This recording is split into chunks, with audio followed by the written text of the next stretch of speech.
par rapport à ce que la gauche a pu faire, je pense important quand même de poser la question et d'appeler à voter au second tour, quels que soient les votes des uns et des autres. Une mobilisation du peuple de gauche me semble importante. Mais il y a eu une petite manip de la part de la direction du PS, selon vous? On ne comprend pas très bien ce qui s'est passé. Franchement, j'en sais rien parce que moi, je n'étais pas à Solferino.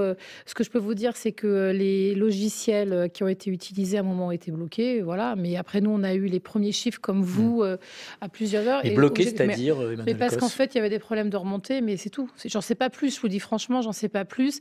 Et moi, j'aimerais bien voir les chiffres ce matin. Bah, on les a pas. Ils ne sont pas sur le site non plus. Ils ont été enlevés du site. Ça fait pas très sérieux, quoi. Non, mais ça, je propose que vous en parliez aux responsables d'une part de la primaire et de Vous la n'y êtes Belle pour rien. Alliance populaire. Non, je n'y suis pour rien, mais c'est surtout que je pense que chaque candidat a envie de savoir le score qu'il a fait. Pour François de Rugy, c'est important.